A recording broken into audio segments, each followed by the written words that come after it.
என் viewers எல்லாருக்கும் வணக்கம். இன்றைக்கி என்னுடைய லஞ்ச் ரொட்டீன் என்னெல்லாம் நான் பண்ணியிருக்கேன்னு உங்கள்கிட்ட காமிக்கிறேன் வாங்க. இன்றைக்கி வடகறி எப்படி பண்ணலான்னு பார்க்கலாம்.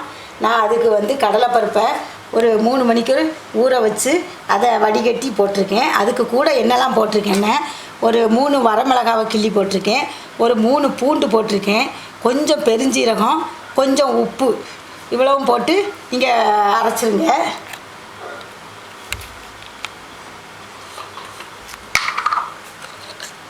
கொஞ்சம் மஞ்சள் பொடியும் போட்டுக்கோங்க.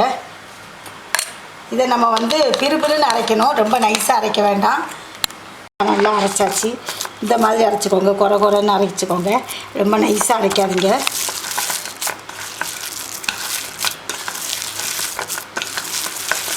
இப்போ இதை 2 விதமாட்டு செய்யலாம். ஒன்று நீங்கள் இட்லி தட்டில் ஆயில் அப்ளை பண்ணிவிட்டு இதை அப்படியே உருட்டி வச்சு அவிச்சிட்டு அதை உதுத்தும் வச்சுக்கலாம். இன்னொரு விதம் என்னென்னா இதை எண்ணெயில் பொரித்து எடுத்துட்டு அதையும் உதுத்து வச்சுக்கலாம். இப்படி 2 விதத்தில் இந்த வடையை ப்ரிப்பேர் பண்ணலாம். இன்றைக்கி நான் ஆயிலில் தான் அதை பொரித்து எடுக்க போகிறேன். ஆயில் காஞ்சிடுச்சு. இப்போ நான் சின்ன சின்னதாக தட்டி அதுக்கப்புறம் நம்ம உருட்டி தான் உதுக்க தான் போகிறோம். அதனால் சும்மா அப்படி தட்டிட்டா போதும்.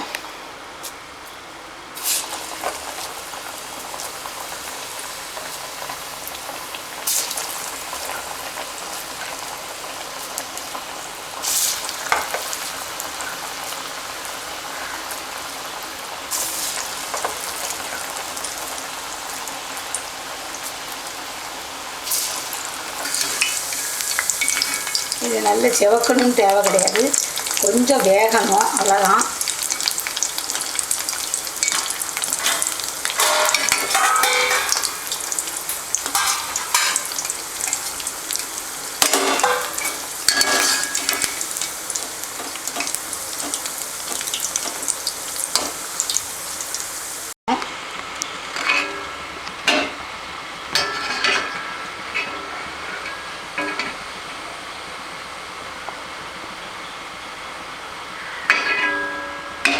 மீதி உடனே தட்டிக்கலாம்.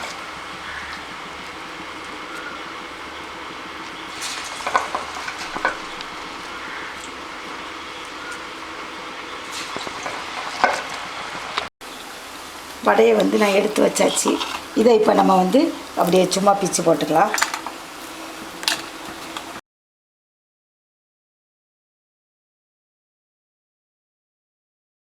நாலு கரண்டி எண்ணெய் ஊற்றிருக்கேன். இப்போ இதில் அந்த பிரிஞ்சி இலை, ஒரு ஏலக்காய், ஒரு துண்டு பட்டை, லவங்கம், பெருஞ்சீரகம் இவ்வளவும் இருக்குது. இதை நான் போடுறேன்.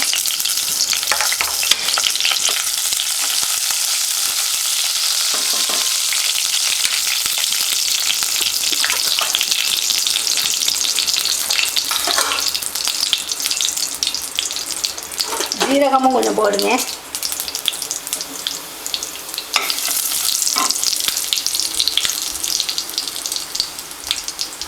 ஒரு வெங்காயமும் ஒரு 2 பச்சை மிளகாவையும் நறுக்கி வச்சுருக்கேன், அதை போட்டுக்கலாம்.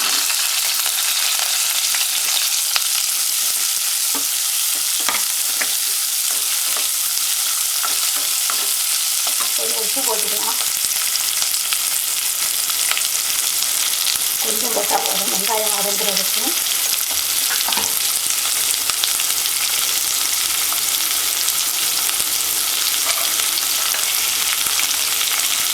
கொஞ்சம் மஞ்சள் பொடி,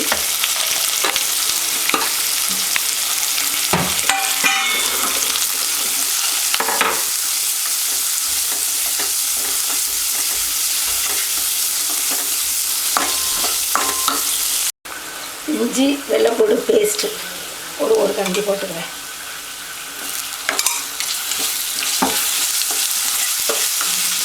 இப்போ தக்காளி போட்டுடலாம்.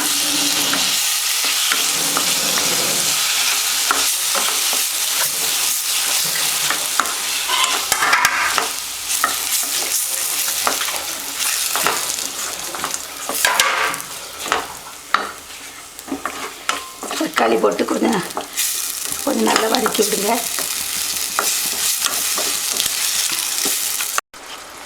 இப்போ மூடி வச்சேன், மூடியை எடுத்து பார்க்கலாம். பாருங்கள் எப்படி இருக்குன்னு பாருங்கள். இந்த இதில் நம்ம ஸ்பைஸ் அவ்வளோ போட்டுடலாம். நான் ஒரு கரண்டி சில்லி பவுட்ரு போடுறேன். காஷ்மீர் சில்லி ஒரு கரண்டி போடுங்க கலருக்கு வேண்டி. கரம் மசாலா ஒரு 3/4 ஸ்பூன் போடுறேன்.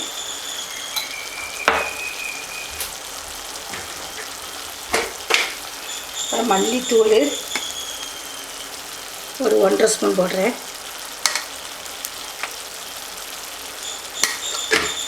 போட்டு நல்லா மிக்ஸ் பண்ணிக்கலாம்.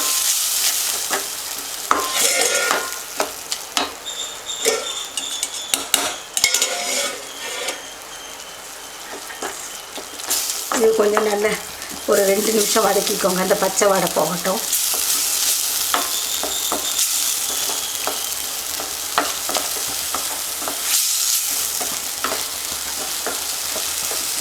ஒரு 2 நிமிஷம் நல்லா வதக்கிட்டேன். பச்சை வாடையெல்லாம் போயிருக்கும். இப்போ வந்து நம்ம கொஞ்சம் தண்ணி ஊற்றிக்கலாம்.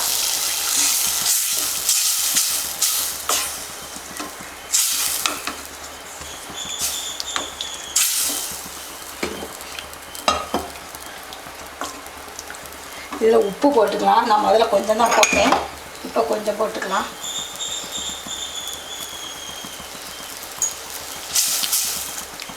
கருவேப்பிலை முதல்ல போடணும், நான் போட மறந்துட்டேன், அதனால் இப்போ போடுறேன். ஒரு மணத்துக்கு தான். இப்போ இதில் வந்து நம்ம அந்த அந்த பிடிச்சி வச்ச வடையை போட்டுடலாம். வடையை போட்டு கொஞ்சம் கிண்டி கொடுத்துட்டு அப்புறம் கொஞ்சம் தண்ணி ஊற்றிக்கோங்க. இந்த வடை வேகணும்ல, அதுக்கு கொஞ்சம் தண்ணி ஊற்றிக்கோங்க. இப்போ எல்லா இடத்துலையும் கலந்துடுச்சு. இப்போ நம்ம கொஞ்சம் தண்ணி ஊற்றிக்கலாம்.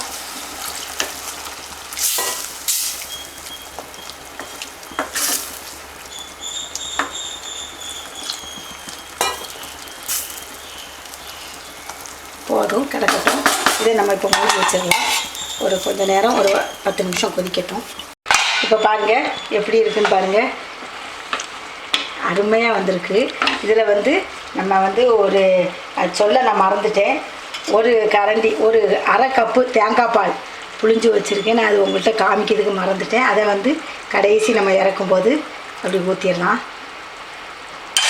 ஊற்றுனீங்கன்னா அது வந்து அந்த எரிப்பை கொஞ்சம் இதப்படுத்தும். அது மட்டும் இல்லை, மசால் கறியும் நல்லா இருக்கும்.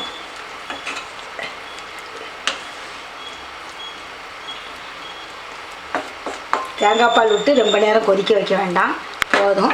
இப்போ வந்து கொத்தமல்லி கீரை இருந்தால் நீங்கள் அதை கட் பண்ணி போட்டுக்கலாம். இப்போ இந்த கொரோனா இருக்கிறதுனால நான் கடைக்கு போகலை.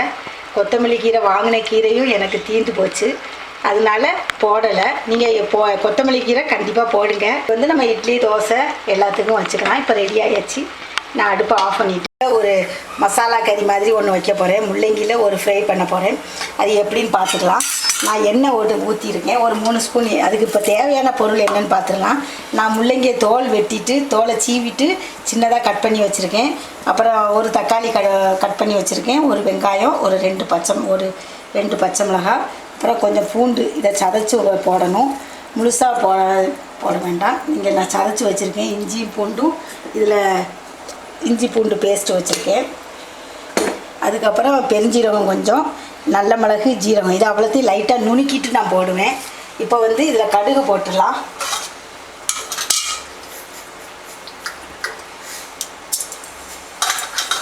கடுகு போட்டுடலாம். கருவேப்பிலை போட்டுக்கோங்க.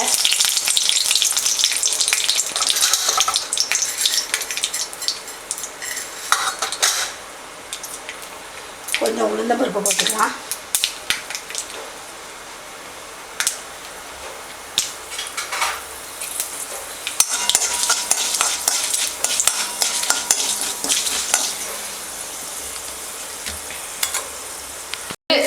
நல்ல மிளகு, ஜீரகம், பெருஞ்சீரகம் நுணுக்கி நான் போடுறேன்.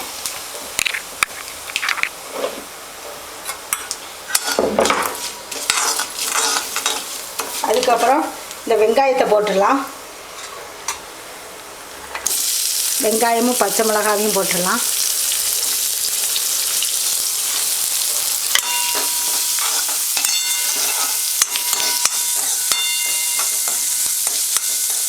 இந்த வெங்காயம் வதங்குறதுக்கு கொஞ்சம் உப்பு போட்டுக்கலாம் கொஞ்சம்.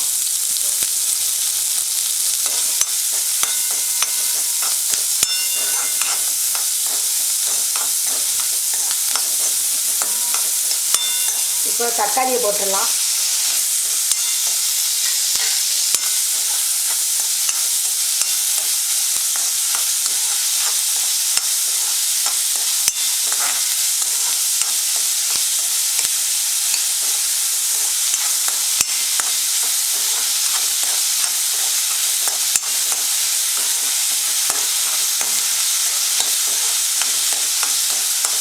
போட்டுக்கலாம். ஒரு ஸ்பூன் இஞ்சி பூண்டு பேஸ்ட்டு,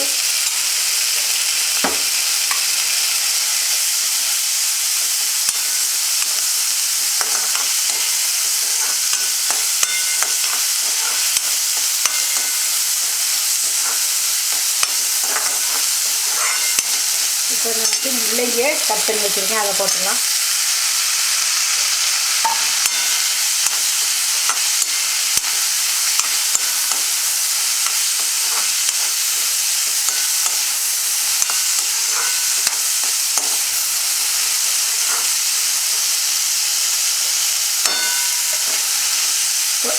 மஞ்சள் பொடி மட்டும் போட்டுக்கலாம்.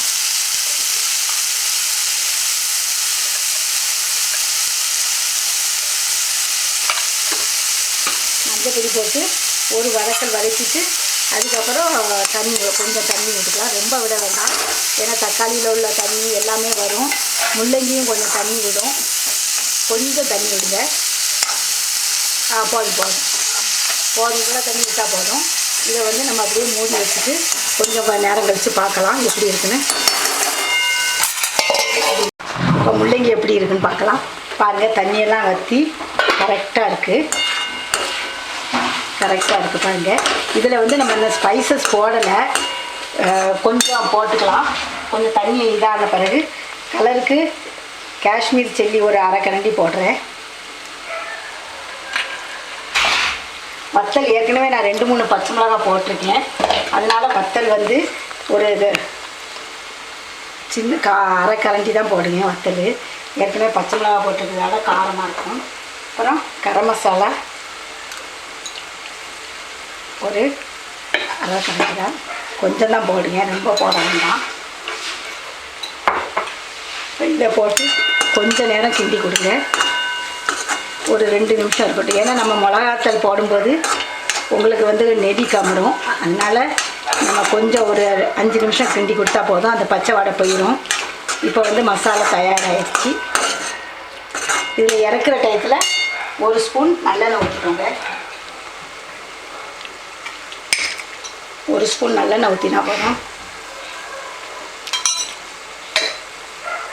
இது வந்து முள்ளங்கி வந்து உங்களுக்கு பிள்ளைகளுக்கெல்லாம் கொடுக்கலாம். ஏன்னா அந்த ஸ்மெல்லே வராது. சிலவங்களுக்கு முள்ளங்கி வாடை பிடிக்காது. இப்படி நம்ம பண்ணும்போது அது நமக்கு முள்ளங்கி வாடையே வராது. இதில் நம்ம கொத்தமல்லி கீரையை கடைசி போட்டுக்கணும். நான் சொன்ன மாதிரி கொத்தமல்லி கீரை இப்போ இல்லை, தற்சமயம் என்கிட்ட இல்லை, அதனால் நான் போடலை. இதோடு நான் முடிச்சுக்கிறேன். அடுப்பை ஆஃப் பண்ணிட்டேன். லஞ்ச் ரொட்டீன் என்னெல்லாம் நான் பண்ணியிருக்கேன்னா, முள்ளங்கி தக்காளி வெங்காயம் போட்டு ஒரு மசாலா மாதிரி ஒரு இது பண்ணி வச்சுருக்கேன். அதுக்கப்புறம் வடகறி பண்ணி வச்சுருக்கேன். அப்புறம் ரசம், தயிர், ஊறுகாய், நார்த்தங்காய் ஊறுகாய் நானே போட்டது. இன்றைக்கி இதுதான் என்னுடைய லஞ்ச் ரொட்டீன். இந்த வீடியோ உங்களுக்கு பிடிச்சிருக்குன்னு நினைக்கிறேன். பிடிச்சிருந்தா நீங்கள் லைக் பண்ணுங்கள், ஃப்ரெண்ட்ஸுக்கெல்லாம் ஷேர் பண்ணி விடுங்க, மறக்காமல் கமெண்ட்ஸ் கொடுங்க. பார்த்ததுக்கு ரொம்ப தேங்க்யூ.